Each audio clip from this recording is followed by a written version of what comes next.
Hello everyone, good morning, welcome back to Total Football Talk. I'm Keith, I'm the host of this little channel. Thank you very much for joining me this morning, and we're going to look at all the latest news coming out of Manchester United. And as always, boy oh boy, is there just news. Rubin Amorim is doing interviews left, right and centre. It's like Donald Trump on a presidential campaign. He's everywhere. God, the man must be sick of interviews, because he probably never done half as many in his entire life at this stage. It's just crazy. But anyway, he talks about Manchester United and the importance of trophies, or what the trophies mean to him. We also look at his take on the players that are currently in the squad, who might be staying, who might be going. We'll kind of have a brief take on what he said about that. We'll also look at information coming out about Mainoo and his contract. What do we think about that? It was being talked about yesterday. I'll have my say on it today briefly. We'll also look at we've been linked to Zubimendi from Real Sociedad, which is, we're going to see him in the first hand against Manchester United coming up very, very soon. And I just think it'd be interesting to have your thoughts on whether you think he'd be a good fit for us. And then we'll also look at Manchester United, or we'll have a look at the information that's coming out about Mainoo as well, or not Mainoo, sorry, Chido. And what's being talked about behind the scenes. But as per usual, we are living in a time of, there's little hope. It's dark days for Manchester United. We are 15th in the league. We are out of the FA Cup. We are hanging by a thread and hoping to get into the into the Champions League via the Europa League, which I almost believe now, with the words that Ruben Amorim's talking about, I believe that he doesn't believe in the squad. I think he thinks the squad is not good enough to probably even get through the next round. It's almost like he's given up on these players. I don't think he's not given up on himself, but he has given up on a lot of these players because they're just not of the standard that maybe he thought they were going to be. But we as United fans know that a lot of these players just haven't been up to standard at all. So look, let's look at the so one of the quotes that came out was, "We are trying to build something that is going to last more than any trophy this season." So, Ruben Amorim is desperate to try and build this squad with what, I don't know, because he's got no money. And he's going to probably have to turn to the youth, and he'll bring the youth in at the very end. But we are having to desperately try and find a way to move up the league to earn a bit of money, to potentially stay in the Europa League, to even go a little bit further, to give him a little bit more of a cash pot to work with in the summer. Because if we don't, he may not want to win a trophy. People, like I heard other content creators talking about it this morning, saying, trophies in some ways don't matter. But, the history of Manchester United, a lot of it is based on trophies. I'm not saying what Eric Ten Hag did in terms of, he talked about winning titles. They weren't titles. They were trophies, and we enjoyed the celebrations.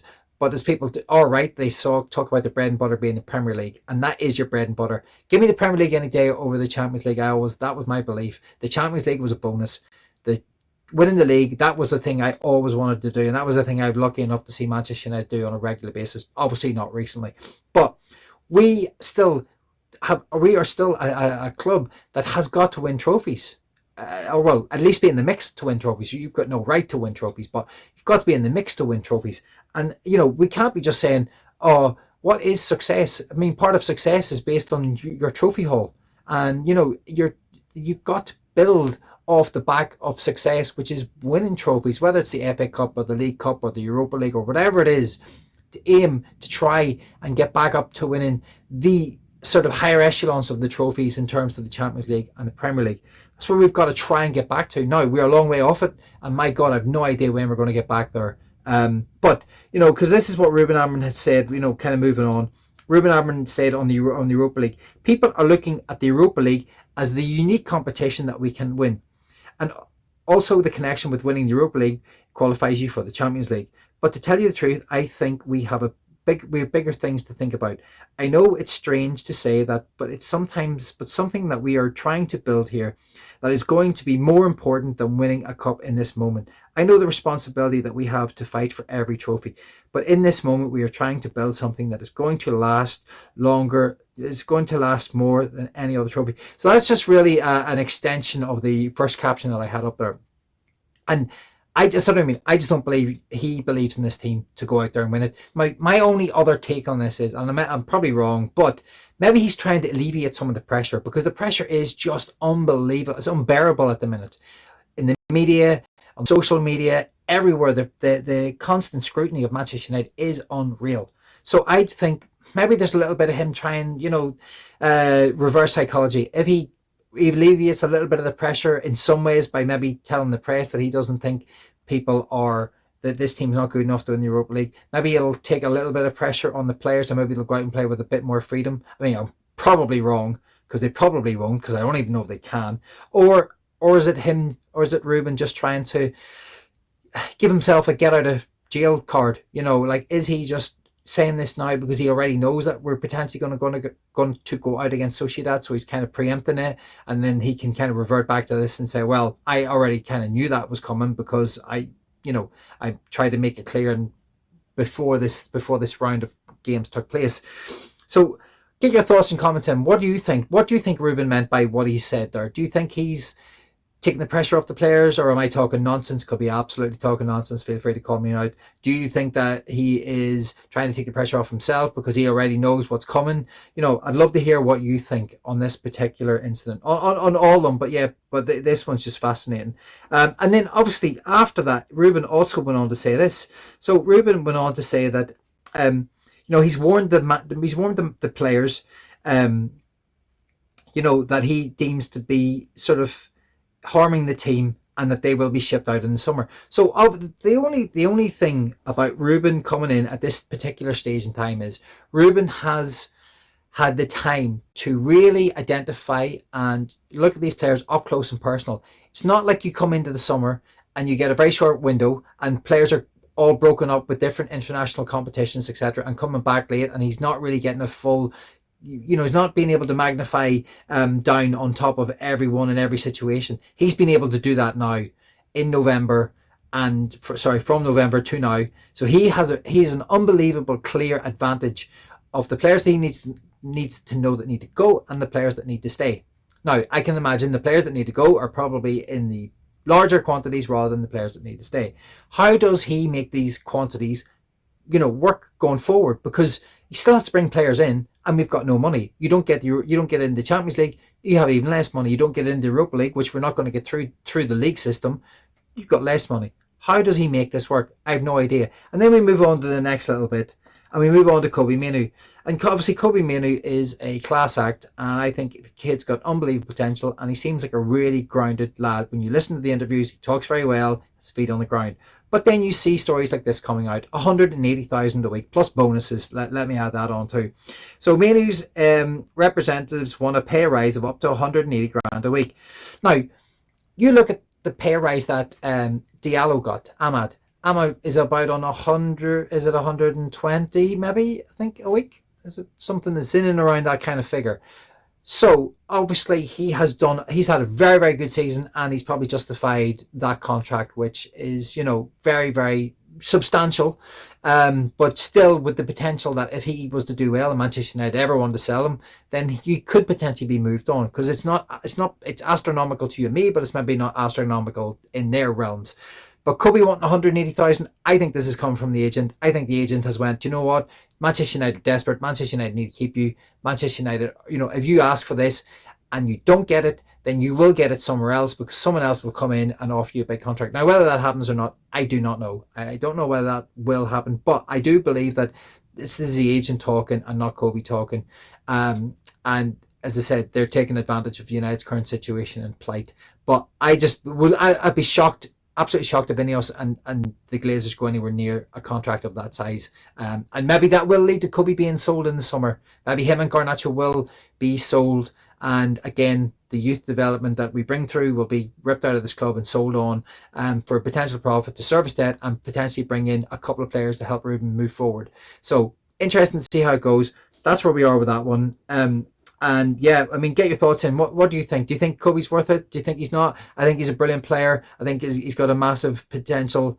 He's got a very high ceiling, but he's not worth that. Sorry, just not a chance. And another story, this one made me laugh. So according to Give Me Sport, that Manchester United are interested in moving for Zubimendi because he has a release clause of 51 million. Yep, I'd love to know where you're getting that 51 million from. I mean, maybe with Casemiro going, if he did, and you you release some of his wages, you could potentially look at a deal like this. I think this guy would be absolutely transformative for Manchester United. As I said, we're going to see against Manchester United how he's going to operate in Europa League. I actually hope he has a stinker, but I'm going to imagine that he's probably not, and we're going to struggle against them. They're technically a very good team, despite the fact that they're sitting in the bottom half of the table in the Spanish division. We will struggle against them, and they will play around us, and it's going to be a very difficult game. So hold on to your hats. But I think this one from Gimme Sport is a nonsense. I wish I was wrong, but I just think it's absolute nonsense. And then finally, we'll wrap it up on the youth. A couple of little bits on the youth to bring in here. Where are we? So let me bring this up Chido.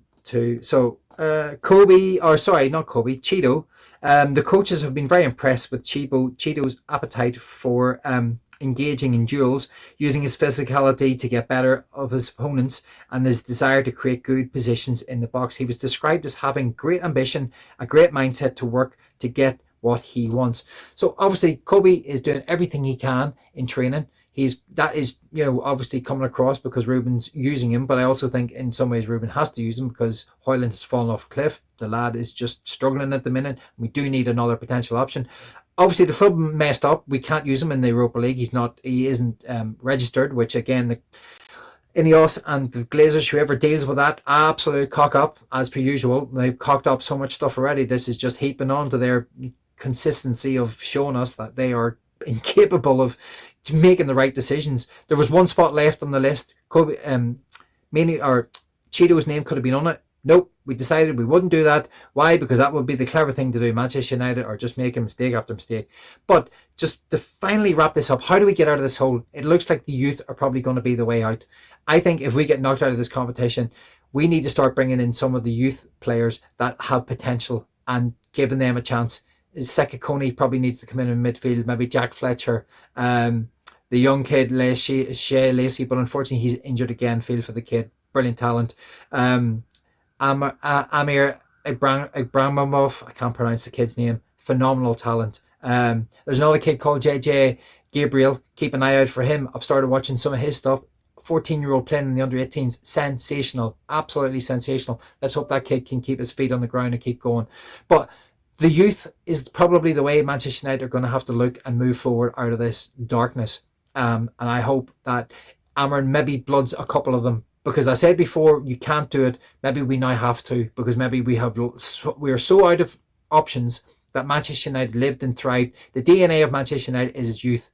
Their youth record is one of the best in the world. And I think now is maybe the chance that we have to maybe sacrifice or want to have these players come in and play with good players and respect and players that are of a experienced nature. We maybe now need to look at it in a completely different way, and maybe Ruben will have to turn to them. Out of the darkness always comes the light, and my God, do we need to see something soon. Thank you very much for listening to me. I'm Keith, and hit me a like and subscribe on the way out if you're enjoying the content, and I'll see you tomorrow.